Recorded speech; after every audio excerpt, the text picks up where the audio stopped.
గ్రంథం యోహాను రాసినటువంటి సువార్తలోని 5వ అధ్యాయం. యోహాను సువార్త 5వ అధ్యాయం 1 నుంచి 9 వచనాల వరకు. యోహాను సువార్త శిష్యుడైనటువంటి యోహాను యేసు క్రీస్తు వారి చేత ఏమంటారు, ప్రేమించబడినటువంటి యోహాను. అదే రీతిగా యోహాను కూడా యేసుని అంతగా ప్రేమించాడు. యోహాను సువార్తలో 5వ అధ్యాయంలో మనం గమనించినప్పుడు ఒక అద్భుతమైనటువంటి ఒక సంఘటన, ఒక అద్భుతమైనటువంటి ఒక గొప్ప సంఘటన మనం ఈ లేఖన భాగంలో చూస్తాం.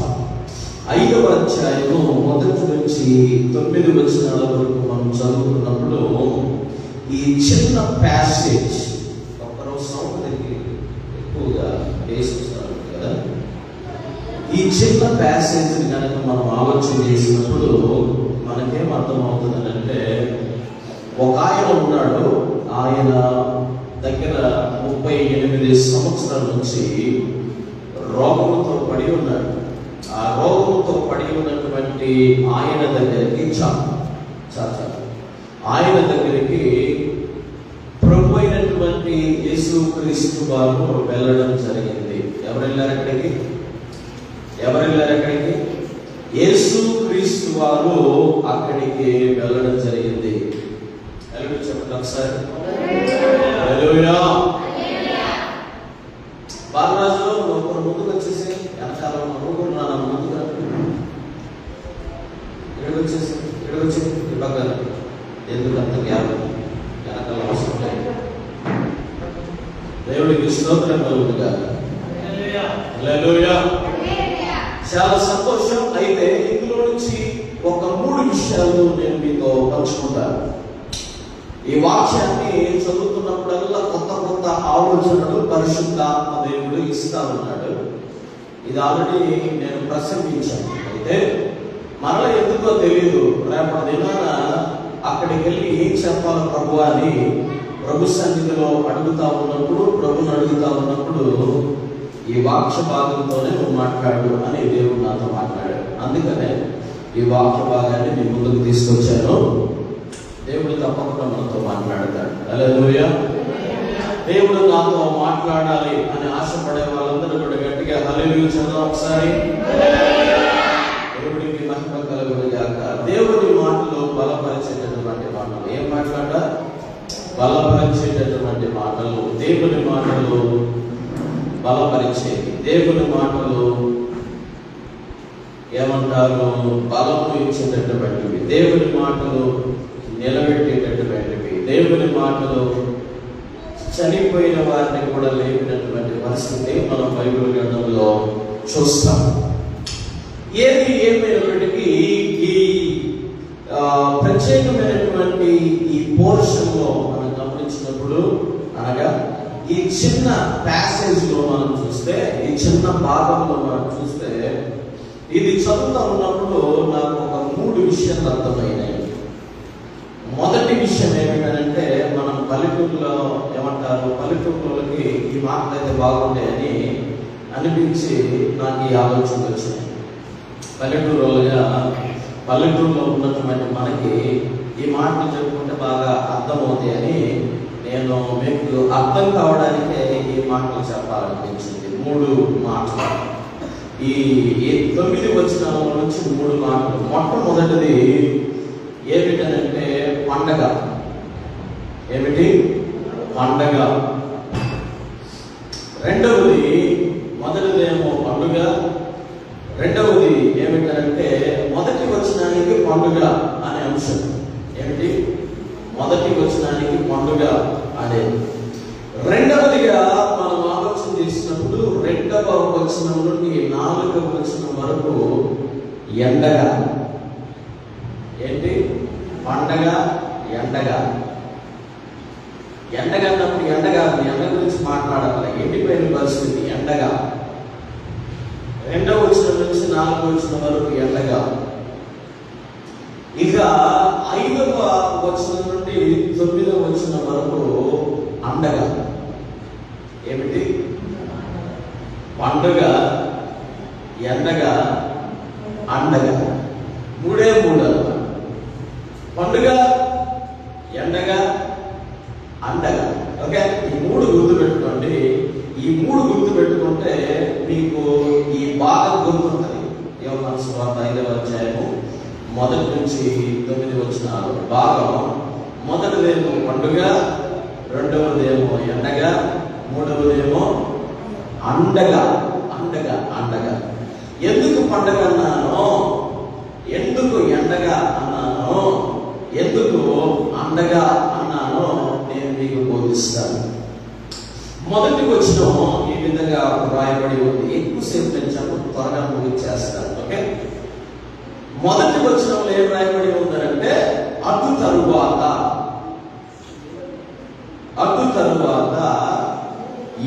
యూదుల పండుగ. ఎవరి పండుగ అంటే అది యూదుల పండుగ ఒకటి వచ్చెను గనుక యేసు యెరూషలేమునకు వెళ్ళాను. ఒక పండుగ వచ్చింది.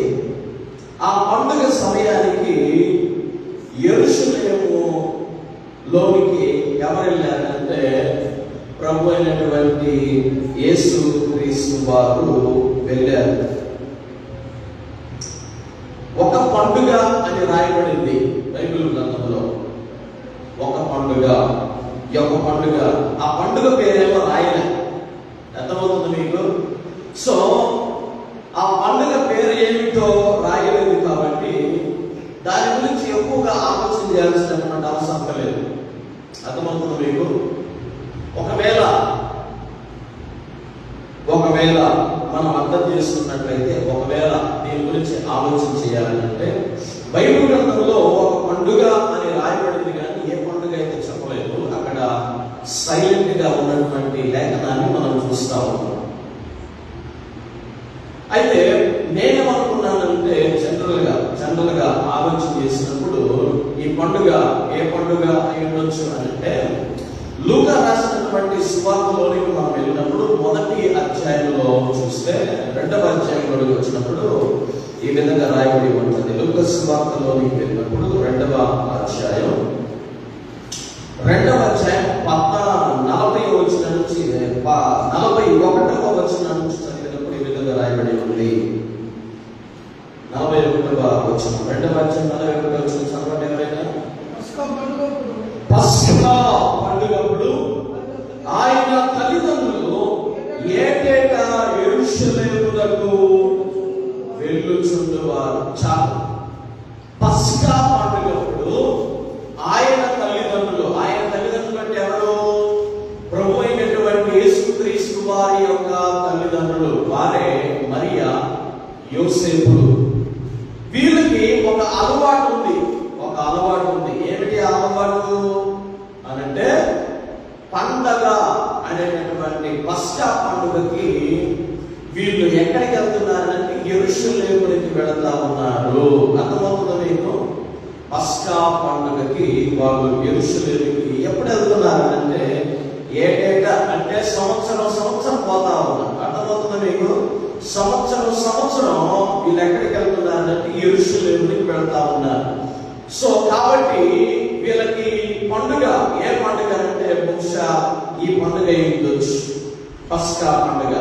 సో కాబట్టి సంవత్సరం ఈ పండుగని జరుపుకుంటా ఉంటారు. ఇప్పుడు ఉదాహరణకి సంవత్సరం మనం ఏ పండుగ జరుపుకుంటాము? ప్రత్యేకంగా ప్రాముఖ్యంగా క్రిస్మస్ అనే పండుగని మనం జరుపుకుంటా ఉంటాం కదా. క్రిస్మస్ పండుగని జరుపుకోవడానికి మనం ఏం చేస్తామంటే, ఒకవేళ హైదరాబాద్లో ఉన్నా, ఒకవేళ అమెరికాలో ఉన్నా, ఉదాహరణకి చెప్తున్నా, ఒకవేళ ఇతర దేశాల్లో, ఇతర రాష్ట్రాల్లో, ఇతర పట్టణాల్లో, ఇతర గ్రామాల్లో పనుల నిమిత్తం అయిపోయినప్పటికీ కూడా క్రిస్మస్ వచ్చేసరికి ఏం చేస్తామంటే ఖచ్చితంగా వచ్చి మన గ్రామంలో కూడుకుంటాం. చేస్తామా లేదా? ఒకవేళ బట్టీల పనికి పోయినా, పత్తి పనికి పోయినా, మిరపకాయ కోతకు పోయినా, వరి కోతకు పోయినా, చెరుకు కొట్టడానికి పోయినా, మన భాషలో చెప్పుకోవాలంటే మన వాళ్ళు పోయిన వాటికే కదా. చెరుకు కొట్టడానికో, మిరపకాయ కోతకో, పత్తి తీయడానికో, లేకపోతే వరి వేయడానికో, లేకపోతే కర్ర కొట్టడానికో. అప్పుడు కాలంలో ఇప్పుడు లేదు అనుకుంటాను ఆయన కర్ర కొట్టేవాళ్ళు. సో ఆ విధంగా మనం ఏం చేస్తామనంటే కొన్ని పనుల నిమిత్తం మనం ఏం చేస్తామనంటే మనకి పనులు అందుబాటులో లేవు కాబట్టి, సో బ్రతుకు తెరువు కోసం, జీవనం కోసం, బ్రతకడానికి కోసం, కుటుంబాన్ని పోషించుకోవడం కోసం ఏం చేస్తామనంటే వేరే దేశానికో, వేరే రాష్ట్రానికో, వేరే జిల్లాకో, మండలానికో, వేరే ప్రాంతానికో మనము పొట్టను ఏమంటారు పొట్టపూటి కోసం పొట్ట చేతులు పెట్టుకొని మనం పరిగెడుతూ ఉంటాం. సో కాబట్టి ఎక్కడికి పరిగెత్తినా కూడా చివరికి ఏం చేస్తామనంటే క్రిస్మస్ అనే టైం వచ్చినప్పుడు ఏం చేస్తాం, పండుగ ఒక వారం రోజులు ఉంది అనగా, పండుగ ఒక 4 రోజులు ఉంది అనగా, పండుగకి ఒక 10 రోజులు ఉంది అనగా ఏం చేస్తామనంటే ముందుగా వచ్చేసి అన్నిటిని మనం ఏం చేస్తామంటే ఆయా పనులు చేసుకుంటా ఉంటాం. గుడ్డలకు వెళ్తాం, లేకపోతే ఇంటి పనులు చూస్తూ ఉంటాం, లేకపోతే అలుగుతాం, చేస్తాం, అది ఇది కూసుగుడ్డ అని మొత్తం అన్ని కూడా చేసుకుంటా ఉంటాం. సో మొత్తానికి అయితే మనం ఏం చేస్తామంటే దూర ప్రాంతానికి వెళ్తాం. క్రిస్మస్ అనగానే ఏం చేస్తామంటే గుడికి వచ్చేస్తాం. సింపుల్ గా చెప్పుకోవాలంటే ఎందుకు గుడికి వస్తాం అంటే పండుగ జరుపుకోవడానికి. సో ఆ విధంగా మనం గమనించినప్పుడు యూదులకు కూడా పస్కా పండుగ అనేటటువంటిది ఒకటి ఉంది.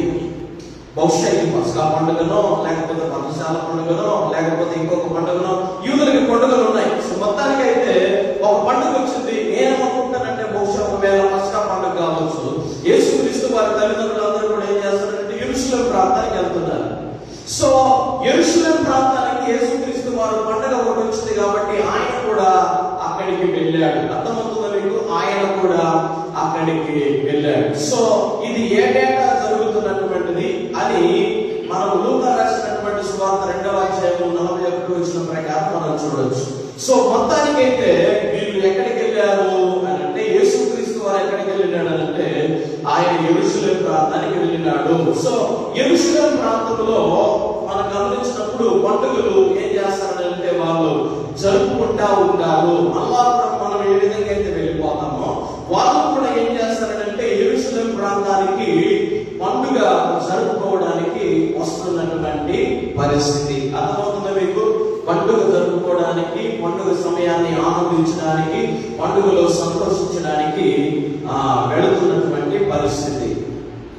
సో కాబట్టి మొత్తానికైతే యెరూషలేమునకు వాళ్ళు వెళ్ళారు. ఇంకొకటి ఇక్కడ మనం ఏం ఆలోచన చేయాలంటే యెరూషలేమునికి ఎందుకు వెళ్ళాలి అని అంటే ఇజ్రాయేల్ దేశంలో యెరూషలేము అనేటటువంటి పట్టణం అది వాళ్ళకి ప్రధానమైనటువంటి పట్టణం. అర్థమవుతుందా మీకు? యెరూషలేము అనేటటువంటిది ఏమంటారు, అది ప్రత్యేకించబడినటువంటి పట్టణం. యెరూషలేము అనేటటువంటిది అది దేవుని పరిశుద్ధ స్థలం. అర్థమవుతుందా? యెరూషలేము అనేటటువంటిది ఇప్పుడు మనకి ఆంధ్రప్రదేశ్ కి ప్రధాని ఏమిటి? ఆంధ్రప్రదేశ్ కి రాజధాని ఏది? అమరావతి. సో అదే రీతిగా మనకి తెలంగాణకి ఏమంటారు క్యాపిటల్ ఏమిటి అని అంటే హైదరాబాద్. ఇప్పుడు ఏమంటారు తమిళనాడుకి చెన్నై రాజధాని. సో ఆ విధంగా కర్ణాటకకి చూసినప్పుడు రాజధాని ఏమిటంటే బెంగళూరు రాజధాని అన్నమాట. సో ఆ విధంగా యెరూషలేము అనేటటువంటి ఊరు ఇజ్రాయేల్ దేశానికే ఒక క్యాపిటల్, రాజధాని అన్నమాట. అది ప్రత్యేకంగా మనం ఆలోచన చేసినట్లయితే యూదులకి యెరూషలేము చాలా ఏమంటారు పరిశుద్ధ స్థలం. అర్థమవుతుందా మీకు? వింటున్నారా లేదా? ఉన్నారా ఇక్కడ? దేవుడికి స్తోత్రం కలుగును గాక. హల్లెలూయా. వినే వాళ్ళందరూ గట్టిగా హల్లెలూయా చెప్దాం. హల్లెలూయా. దేవుడికి స్తోత్రం కలుగును గాక. చాలా జాగ్రత్తగా వినండి. సో యెరూషలేము అనేటటువంటిది యూదులందరూ అంటే ఏమంటారు యెరూషలేములో ఏమంటారు జెరూషలేము అనేటటువంటి ఆ ఊరు, లేకపోతే ఇజ్రాయేల్ దేశం మొత్తం అంతా కూడా ఇజ్రాయేల్ దేశంలో వ్యాపించినటువంటి వాళ్ళందరూ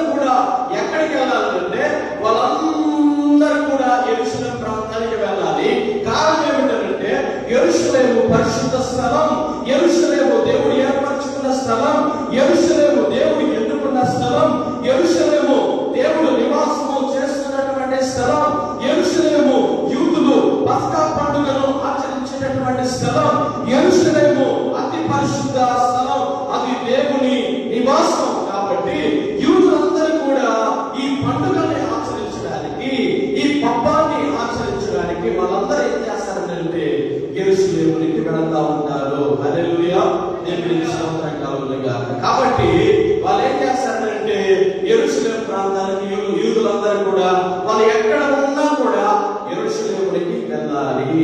ఇజ్రాయేలు దేశంలో వాళ్ళు ఎక్కడ ఉన్నా, లేకపోతే ఇతర దేశాల్లో వాళ్ళు ఎక్కడ ఉన్నా కూడా వాళ్ళు ఏం చేయాలంటే యెరూషలేము ప్రాంతానికి వెళ్ళాలి. మనం కూడా పండగ వచ్చినప్పుడు మల్లాపురము ఏ విధంగా చేరుకుంటామో ఆ విధంగా వీళ్ళు కూడా యూదులైనటువంటి వాళ్ళందరూ కూడా ఏం చేస్తారంటే యెరూషలేముకి వెళ్తారు. సో కాబట్టి అక్కడికి ఎందుకు వెళ్తారంటే పస్కాను లేకపోతే పండుగను ఆచరించడానికి, అక్కడికి వెళ్ళి రొట్టెలు తినడానికి, అక్కడికి వెళ్ళి మాంసం కూరలు వండుకోవడానికి.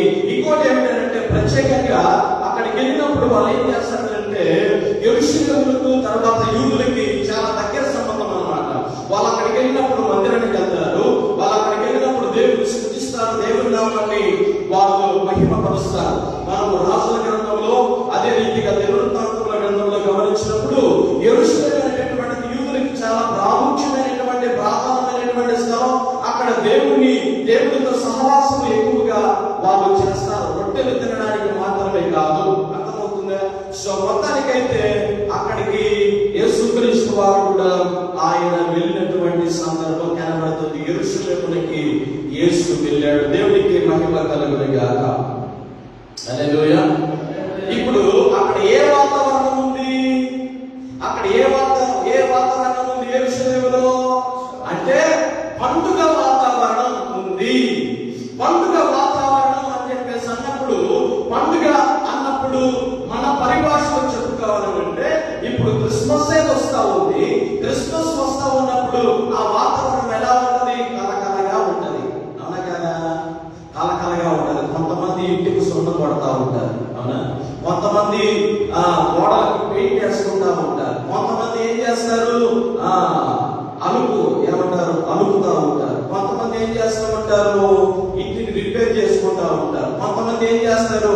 మంచి గుడ్డలు కొనడానికి సిటీకి వెళ్తా ఉంటారు, పిల్లల్ని తీసుకెళ్ళి. కొంతమంది ఏం చేస్తామంటారు? పిండి వంటలు అవి ఇవి, గారెలు, గాయాలు అవి ఇవి చేసుకుంటా ఉంటా.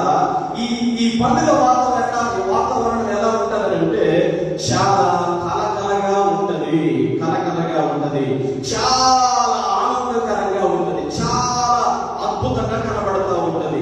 ఈ పండుగ వాతావరణం ఎలా కనబడుతుందంటే చాలా చాలా చాలా సూపర్ గా ఉన్నటువంటి పరిస్థితి పండుగ సమయం. సో యెరూషలేములో పండుగ జరుగుతా ఉంది. యూదులకి ప్రత్యేకమైనటువంటి పండుగలు ఉన్నాయి.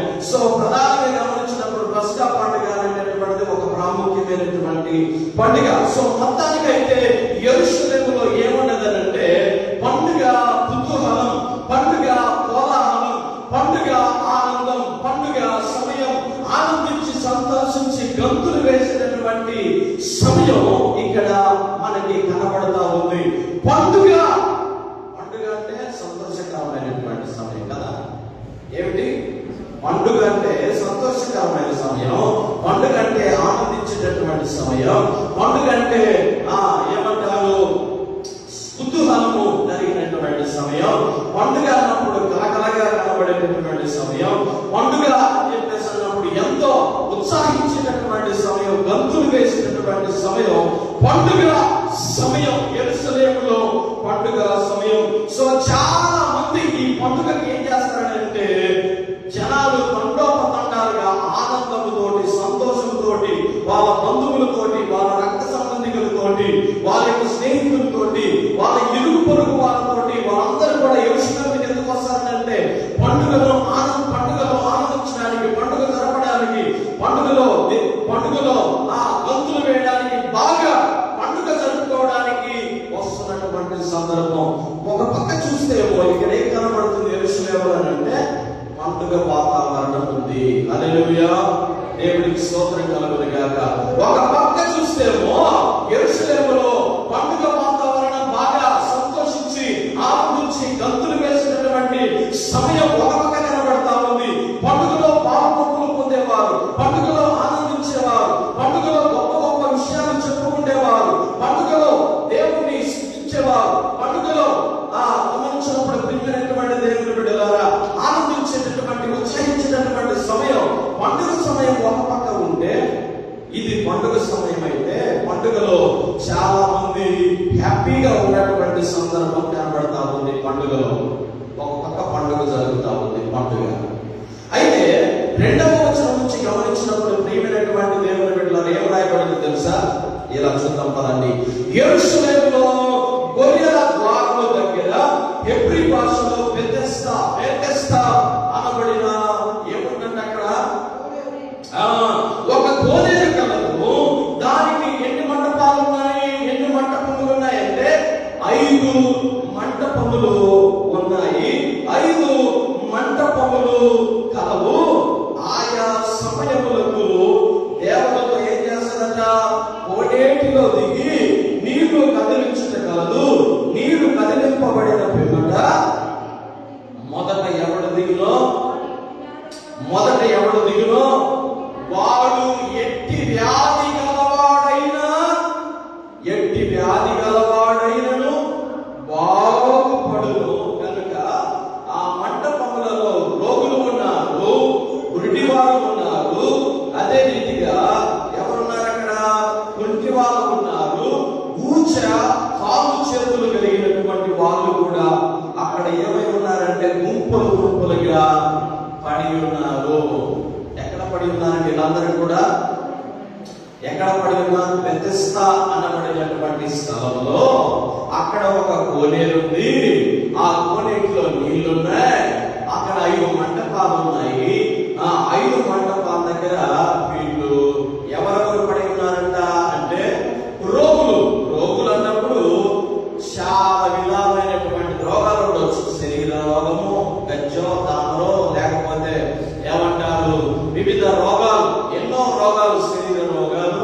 అదే రీతికి గమనించినప్పుడు భౌతికంగా మనకి కనపడినటువంటి ఈ గుడ్డివారు, ఇది ఒక రోగమే. గుడ్డివారు, అదే రీతిగా గుడ్డివారు, ఉచ్చకాలు చేతులు కలిగిన వాళ్ళు, వాళ్ళందరూ కూడా ఎక్కడ ఉన్నారంటే బెతెస్దా అనబడినటువంటి కోనేటి దగ్గర వాళ్ళు ఉంటున్నటువంటి పరిస్థితి మనకి కనబడతా ఉన్నది. యెరూషలేములో ఒక పక్క చూస్తే పండుగ కనబడతా ఉంది. యెరూషలేములో ఒక పక్క గమనించినప్పుడు ఆనంద సమయం కనబడతా ఉంది. యెరూషలేములో ఒక పక్క చూసినప్పుడు ఎగిరి గంతులు వేసినటువంటి సమయం కనబడతా ఉంది. యెరూషలేములో చూసినప్పుడు ఉత్సాహించి సంతోషించి పాటలు పాడినటువంటి పరిస్థితి కనబడతా ఉంది. యెరూషలేములో చూసినప్పుడు గొర్రెలు చాలా ఉన్నాయి. ఒక పక్క యెరూషలేములో ఆనంద సంతోష గానాలు వెలువడతా ఉన్నాయి. యెరూషలేమును గమనించినప్పుడు ఉత్సాహమైనటువంటి సమయము కనబడతా ఉంది. యెరూషలేములో ఒక పక్క గమనించినప్పుడు, ఒక పక్కే కాదు మనమంతా కూడా గమనించినప్పుడు 90% ఏం కనబడతా ఉందంటే పండుగ వాతావరణం కనబడుతుంది అని అనుకోవచ్చు. అయితే ఈ 2వ వచనం నుంచి 4వ వచనం వరకు గమనించినప్పుడు నాకేమర్థమైందంటే ప్రియమైన దేవుని బిడ్డలారా, అక్కడేమో పండుగ వాతావరణం ఉంటే ఇక్కడేమో వీళ్ళకి ఎండగా అంటే ఎండిపోయినటువంటి పరిస్థితి. ఏమిటి ఆ ఎండిపోయినటువంటి పరిస్థితి? వీళ్ళు కూడా యెరూషలేములోనే ఉన్నారు. వీళ్ళు కూడా పరిశుద్ధ పట్టణంలోనే ఉన్నారు. వీళ్ళు కూడా ఏర్పరచబడినటువంటి స్థలంలోనే ఉన్నారు. వీళ్ళు కూడా దేవుడు ఎన్నుకున్నటువంటి స్థలంలోనే ఉన్నారు. వీళ్ళు కూడా దేవుడు ఉంటున్నటువంటి దేవుని మందిరం ఉన్నటువంటి స్థలంలోనే ఉన్నారు. అయితే వీళ్ళ పరిస్థితి ఎలా ఉన్నదనంటే, వీళ్ళ జీవిత స్థితిగతి ఎలా ఉన్నదనంటే, వీళ్ళ బ్రతుకు ఎలా ఉన్నదనంటే, వీరు ఎండిపోయినటువంటి పరిస్థితిలో ఉన్నారు. చీకటిలో ఉన్నారు. చీకటి వాళ్ళని ఆవరించినటువంటి పరిస్థితి. భౌతికంగా వాళ్ళకి కొంతమంది ఎలా ఉన్నారంటే గుడ్డివారు, అనగా వాళ్ళు చూపు లేకుండా ఉన్నటువంటి అంధత్వంలో ఉన్నటువంటి పరిస్థితి. అది ఒక చీకటి కదా. అలా చీకటిలో కొంతమంది ఉన్నారు. కొంతమంది ఏ విధంగా ఉన్నారు తెలుసా? గుడ్డివారు, అనగా నడవలేనటువంటి పరిస్థితి. ఇది కూడా చెప్పుకోవాలంటే ఒక దరిద్రం, ఒక ఘోరమైనటువంటి పరిస్థితి. కూర్చకాలు చేతులు కలిగినటువంటి వారు, చెయ్యటం ఉన్నది కానీ లేపలేనటువంటి పరిస్థితి, బలం లేనటువంటి పరిస్థితి. సో వీళ్ళందరినీ గమనించినప్పుడు ఒక పక్క అందరూ కూడా సంతోషంగా పండుగ చేసుకుంటున్నారు. అయితే వీళ్ళ జీవితంలో గమనించినప్పుడు పండుగ లేదు. వీళ్ళ జీవితంలో గమనించినప్పుడు ఆనందం లేదు. వీళ్ళ జీవితంలో గమనించినప్పుడు సంతోషం లేదు.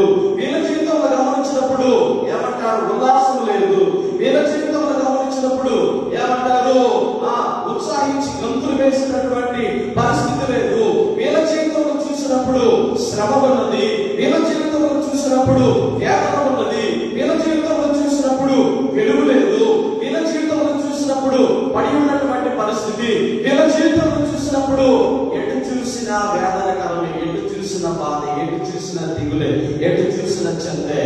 ఒక పక్క వాళ్ళేమో పండగ జరుపుకుంటున్నారు, బాగా ఆరోగ్యంగా ఉన్న వాళ్ళందరూ కూడా. అయితే వీళ్ళని గమనించినప్పుడు రోగులు, ఉచ్చకాలు చేతులు కలిగిన వారు, గుడ్డి వారు వీళ్ళందరూ ఎక్కడ ఉన్నారయ్యా అంటే కొన్నిటి దగ్గర ఎండిపోయిన పరిస్థితిలో ఉన్నటువంటి పరిస్థితి. అర్థమవుతుందా? వాళ్ళు అనుకోవచ్చేమో బహుశా, అరే ఆ పక్క చూడరా గుడ్డోడు ఏమంటారు, గుడ్డోడు దగ్గర మాట్లాడుతుండొచ్చు, లేకపోతే రోగులు మాట్లాడుకుంటా ఉంటూ ఉండొచ్చు. చూడండి, అరే అక్కడ చూడరా అయ్యా, అక్కడ చూడు, ఓ తమ్ముడు అన్నా ఆ పక్క చూడన్నా, ఆ పక్క ఎలా ఉందో చూడు, ఎలా ఉందో తెలుసా? ఆ పక్క పండుగ వాతావరణం, ఆనందకరమైనటువంటి సమయం, సంతోషకరమైనటువంటి సమయం, గంతులు వేసినటువంటి సమయం, గొర్రెలన్నీ కూడా వస్తా ఉన్నాయి, బాగా వెలుగు కనబడతా ఉంది. అయితే మన బ్రతుకులు చూసినప్పుడు మనం ఇక్కడేమో పడి ఉన్నాం, మన జీవితంలో ఆనందం లేదు, మన జీవితంలో సంతోషం లేదు, మన జీవితం అంతా కూడా అనగారిపోయినటువంటి జీవితం. మనం ఎప్పుడు చూసినా ఇక్కడ పడి ఉన్నాం అన్నటువంటి నేపథ్యమే కనబడతా ఉంది వాళ్ళకి. అక్కడ పండుగ జరుపుకుంటున్నటువంటి వాళ్ళని చూసి వీళ్ళు ఎంత బాధపడి ఉండొచ్చేమో, అక్కడ పండుగ ఆచరిస్తున్నటువంటి వాళ్ళని చూసి వాళ్ళు ఎంతగా వేదన చెందిండొచ్చేమో, అక్కడ పండుగలో నిమగ్నమైపోయినటువంటి వాళ్ళని చూసి వాళ్ళు బాగా రొట్టెలు తింటున్నప్పుడు, మాంసాన్ని పుదిస్తున్నప్పుడు, బాగా పండుగను బ్రహ్మాండంగా భయంకరంగా జరుపుకుంటా ఉంటున్నప్పుడు ఈ పడినటువంటి వాళ్ళు వాళ్ళ జీవితంలో ఎంత వేదన ఉండొచ్చు, ఎంత బాధ ఉండొచ్చు, ఎంత దిగులు చింత అయి ఉండొచ్చు వాళ్ళ బ్రతుకులో.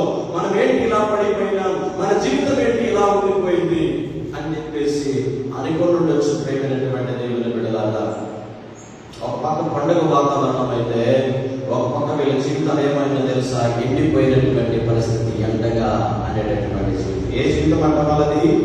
ఎండగా జీవితం. ఇలా చెప్తే నేనేమంటానంటే కొన్ని సందర్భాల్లో కొన్ని పరిస్థితులలో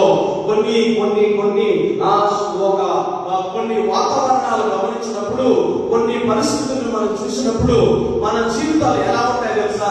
మన పక్కింటోడేమో పండగ చేసుకుంటా ఉంటాడు, మన పక్కింటోడేమో ఆనందకరంగా ఉంటాడు, లేకపోతే మన పక్కన ఉన్నటువంటి వారేమో హ్యాపీగా సంతోషంగా గంతులు వేసినటువంటి పరిస్థితి ఉండొచ్చు.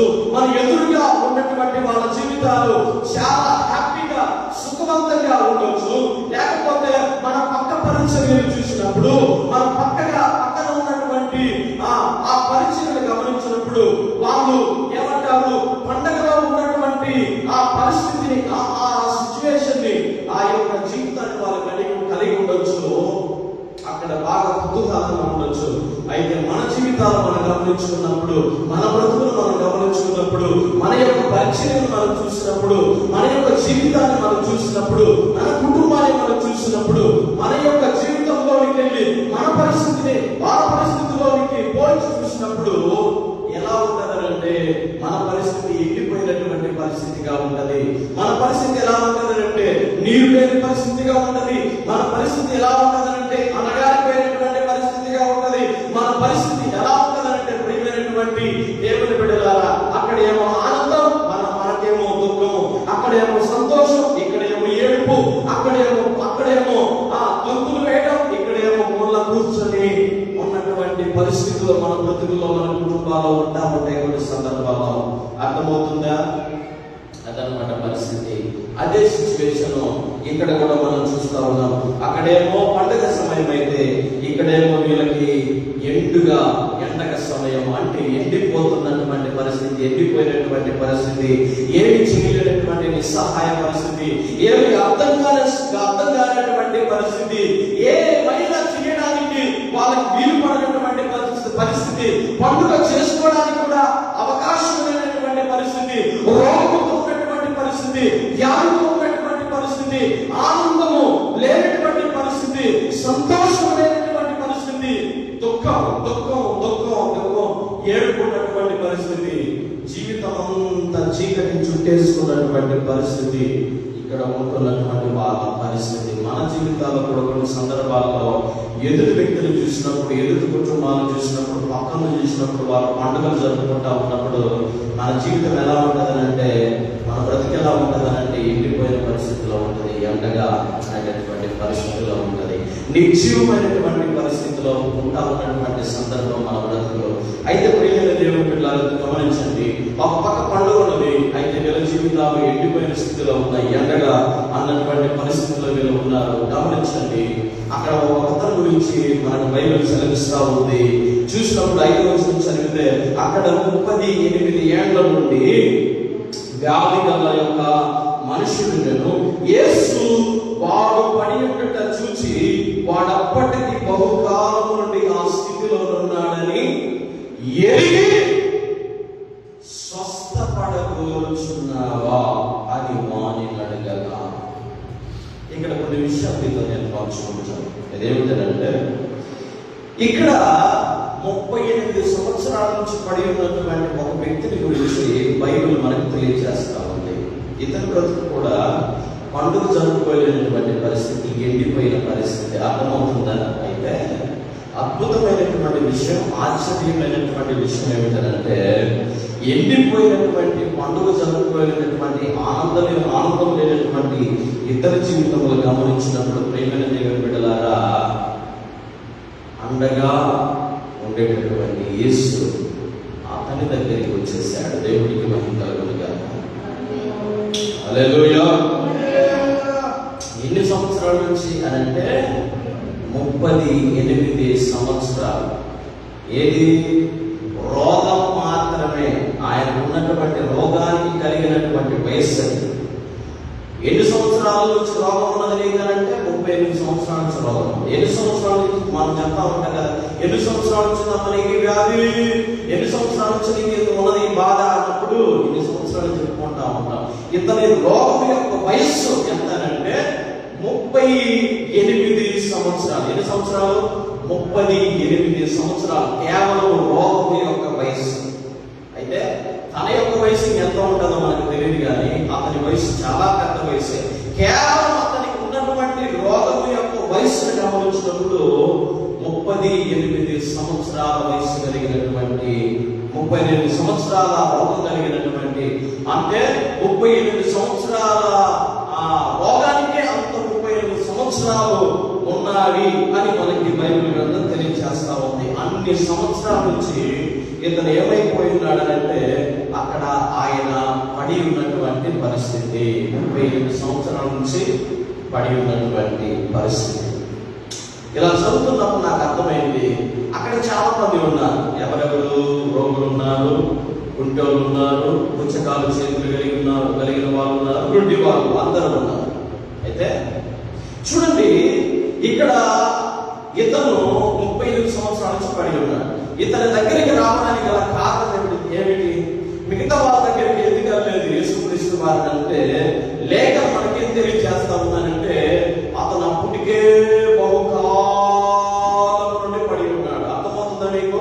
బహుశా మిగతా వాళ్ళందరూ కూడా కొద్ది కాలం అయి ఉండొచ్చు, చాలా తక్కువ కాలం అయి ఉండొచ్చు. అయితే ఇక్కడ చూసినప్పుడు ఇతను మాత్రం 38 సంవత్సరాల నుంచి, అనగా ఎంతో దీర్ఘకాలికమైనటువంటి రోగంతో, దీర్ఘ సంవత్సరం ఏమంటారు, చాలా కాలం నుంచి అతను అక్కడ పడి ఉన్నాడు. ఇతను మాత్రమే అక్కడ 38 సంవత్సరాల నుంచి పడి ఉన్నాడని ఎవరు చూసినారంటే, ప్రభు అయినటువంటి యేసుక్రీస్తు వారు చూశారు. నాకు ఇలా అనిపించింది, ఇతను రోగం 38 సంవత్సరాల నుంచి రోగం ఉన్నది కదా, వాళ్ళ తమ్ముళ్ళు ఎవరు ఉంటారా? వాళ్ళ బంధువులు ఎవరు ఉంటారా? వాళ్ళ రక్త సంబంధికులు ఎవరు లేరా? వాళ్ళ అమ్మా నాయకులు లేరా? వాళ్ళ తోబుట్టువులు లేరా? వాళ్ళ ఇరుగు పొరుగు వారు లేరా? వాళ్ళ ఊరోళ్ళు లేరా? ఉదాహరణకి చెప్తా ఉన్నారు. వాళ్ళ ఊరోళ్ళు లేరా? వాళ్ళ అన్నోళ్ళు లేరా? వాళ్ళ తమ్ముళ్ళు లేరా? వాళ్ళ బంధువులు లేరా? లేకపోతే తోటి స్నేహితులు ఎవరు లేరా? కోనేట్లో దించడానికి ఆయన అంటున్నాడు, కోనేట్లోకి దించడానికి నాకు ఎవరు లేరు అంటే, నాకేమర్థమైంది తెలుసా? 38 సంవత్సరాల నుంచి వాళ్ళ నాన్న పట్టించుకోలేదు, వాళ్ళ అమ్మ పట్టించుకోలేదు, వాళ్ళ తమ్ముళ్ళు పట్టించుకోలేదు, వాళ్ళ అన్నలు పట్టించుకోలేదు, వాళ్ళ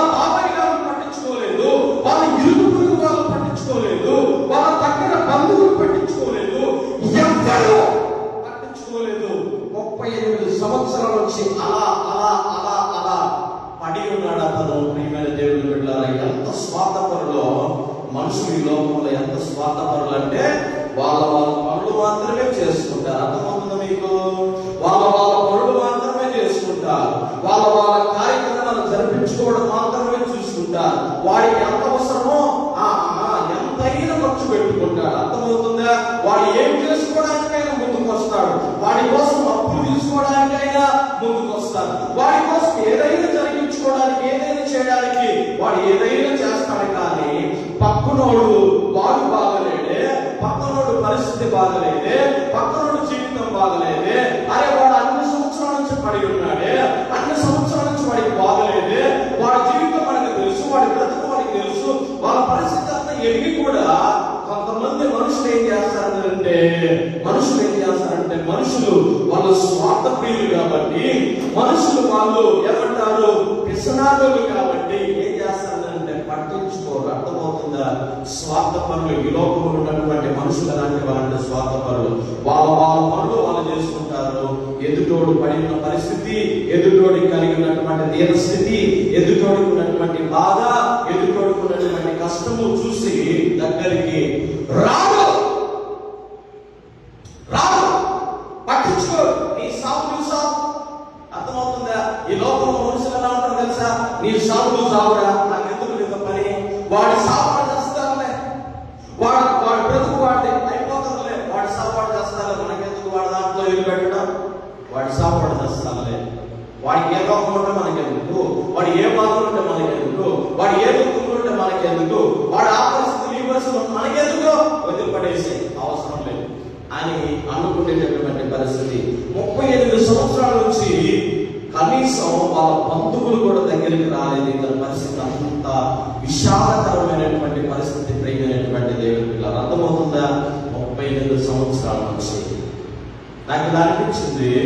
కొన్ని సందర్భాల్లో మన జీవితాన్ని గమనించుకున్నప్పుడు, మన జీవితాన్ని చూసినప్పుడు, ప్రియమైన దేవుని బిడ్డలారా, మన అవసరత గుర్తెరిగిన వాళ్ళు ఉన్నారు, మన పరిస్థితి గుర్తెరిగిన వాళ్ళు ఉన్నారు, మన జీవితం గుర్తెరిగిన వాళ్ళు ఉన్నారు, మనకున్న బాధ తెలుసు, కష్టం తెలుసు, దుఃఖం తెలుసు, వ్యాస తెలుసు, చిక్కు తెలుసు, చింత తెలుసు, మనం పడుతున్న ప్రతి బాధ వాళ్ళకి తెలుసు. ఆయన ఏం చేస్తారంటే మనకు అవసరం లేదులే, మనకు సంబంధం లేదులే, మనతో వాళ్ళకి ఎందుకు పని, మనం తీసి పక్కన పెడతా వద్దులే వాళ్ళతోటి అని చెప్పేసి అనుకుంటా ఉంటారు. అర్థమవుతుందా?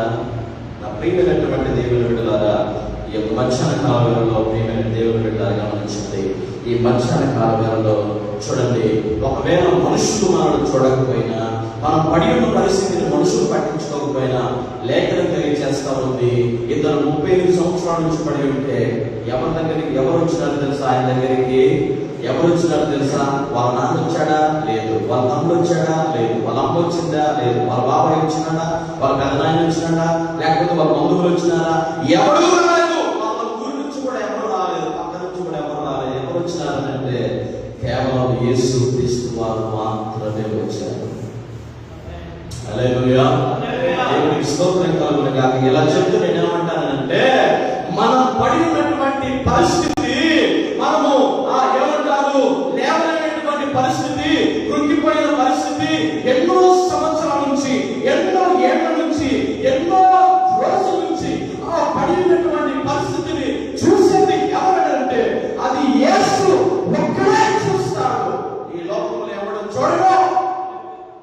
దేవుడికి మహిమ కలుగును గాక. హల్లెలూయా. నేను చెప్తే నేను ఏమంటానంటే, ఈ రోజు ఈ వాక్యాన్ని వింటున్నటువంటి నా ప్రియమైనటువంటి దేవుని బిడ్డలారా, నీ పరిస్థితి నీ అన్నకు తెలుసు, నీ తమ్ముడికి తెలుసు, నీ తోపుడికి తెలుసు, నీ రక్త సంబంధులకు తెలుసు, నీ అవసరం ప్రతి ఒక్కరికి, నీ యొక్క నిలబడగలిగినటువంటి ప్రతి ఒక్కరికి, నీ బంధువులందరికీ నీ యొక్క అవసరం తెలుసు. అయితే నీ దగ్గరికి వాళ్ళు రాలేకపోవచ్చు, కానీ గుర్తుపెట్టుకో నజరేయుడైన యేసు నీ దగ్గరికి వస్తాడు. హల్లెలూయా.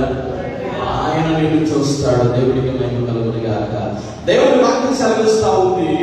దేవుని లేఖనం తెలియజేస్తాం. దేవుడు తెలుసా, ఈ లోకంలో ఎవరైతే దీనులుగా ఉన్నారో, ఎవరైతే పడి ఉన్నారో, ఎవరైతే లేవలేని స్థితిలో ఉన్నారో వాళ్ళని, లేకపోతే వాళ్ళ పైన దేవుని యొక్క కన్ను దృష్టి ఉన్నది. ఆయన కన్నులు వాళ్ళని చూస్తా ఉన్నాయి, వాళ్ళ జీవితాన్ని చూస్తా ఉన్నాయి. హల్లెలూయా. ఈ రోజులో ఏ పరిస్థితుల్లోనైనా పడి ఉన్నావా?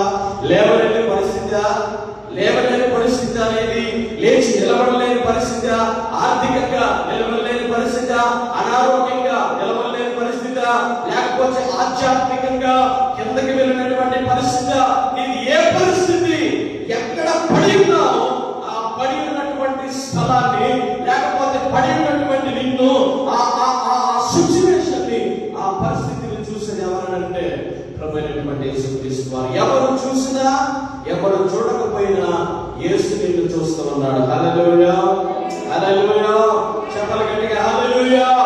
యేసు నిన్ను, నీ పరిస్థితిని చూస్తూ ఉన్నాడు. ప్రియమైనటువంటి దేవుని బిడ్డలారా, దేవుడికి మహిమ కలుగును గాక. హల్లెలూయా. నా ప్రియమైనటువంటి దేవుని బిడ్డలారా, గమనించండి. నాకు ఎలా అనిపించింది ఇక్కడికి వచ్చిన తర్వాత? నాకు ఎలా అనిపించింది? ఏమనిపించిందో తెలుసా? దేవుడు ఏం చేస్తున్నాడు ఇక్కడ? ఆయన ఈ స్థలాన్ని ఏర్పరచుకున్నాడు. స్థలంలో మందిరం కట్టించబడింది. చాలా సంతోషం. దేవుడు ఇక్కడ తమ్ముని వాడుకుంటా ఉన్నాడు. అయితే గమనించిన ప్రియమైన దేవుని బిడ్డలారా, బహుశా ఒకవేళ మందిరం చూస్తే బాగా పెద్దగా ఉంది, మంచిగా టైల్స్ ఉన్నాయి, మంచిగా చాలా అద్భుతంగా ఉంది. అయితే మందిరంలో ఆత్మలు లేరని చెప్పేసి మనం అనుకోవచ్చు.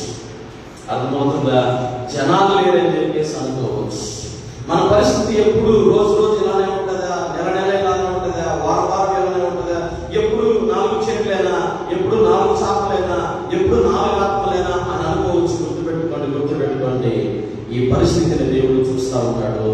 ఒకరోజు ఆయన దగ్గరికి వెళ్ళినట్టుగా దేవుడు ఏం చేస్తాడనంటే, ప్రియమైన దేవుని బిడ్డలారా, అనేక మంది ఆత్మలు దేవుడు ఇక్కడికే నడిపిస్తాడు.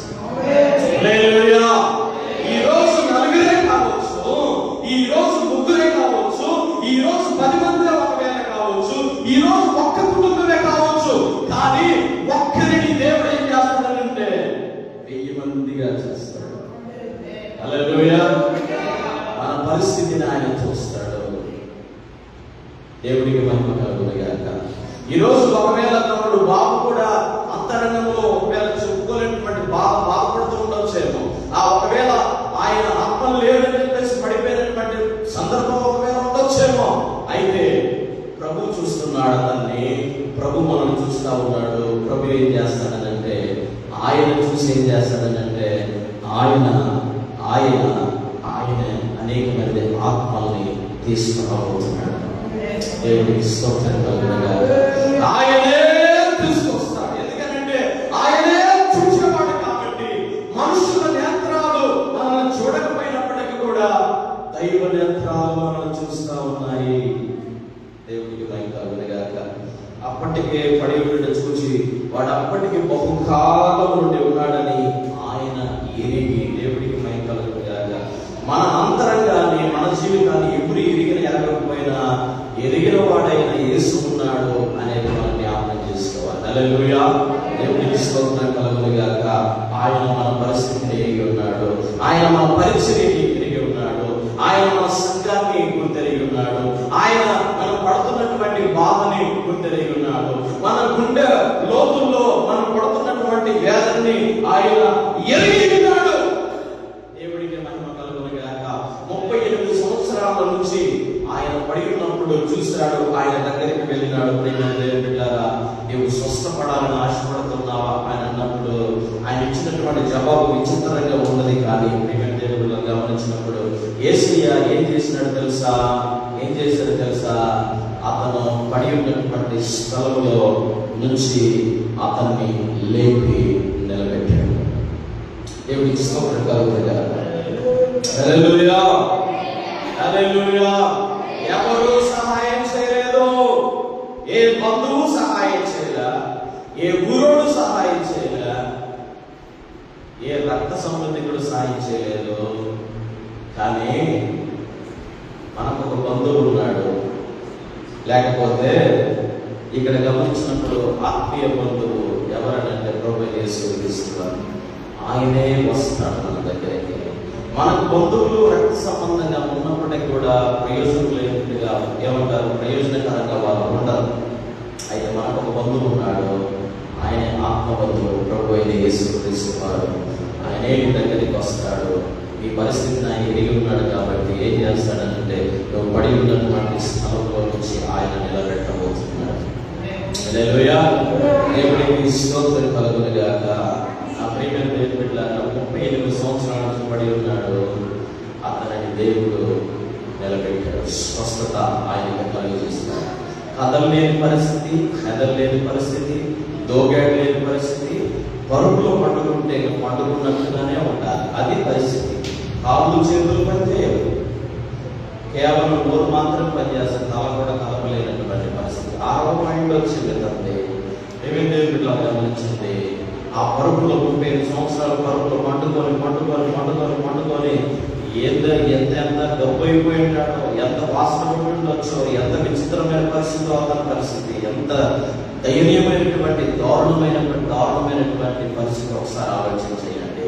యేసయ్య అతన్నే చూశాడు, అతన్నే ఇష్టపడుతున్నాడు. ఇలా చెప్తాను వినండి, ఈ రోజు నువ్వు ఏ పరిస్థితిలో పడి ఉన్నావో, నీ పరిస్థితి ఎంత విషాదకరమైన పరిస్థితి అని కావచ్చు, ప్రేమ దేవుని పిల్లరా, నిన్నే చూస్తున్నాడు దేవుడు, నిన్నే చూస్తున్నాడు.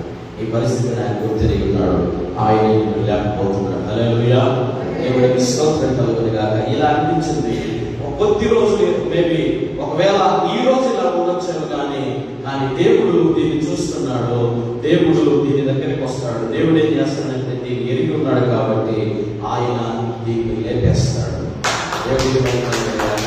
దేవుడు ఆయన అనేక మంది ఆత్మల చేత ఈ మందిరాన్ని, ఈ సంఘాన్ని దేవుడు ఆయన ఉన్నతమైనటువంటి స్థానంలో ఆయనే నిలబెడతాడు. దేవుడికి మహిమ కలుగునుగాక. అనేక మంది ఆత్మలతో నిలబెడతాడని నేనైతే నమ్ముతా ఉన్నాడు. దేవుడికి స్తోత్రం కలుగునుగాక.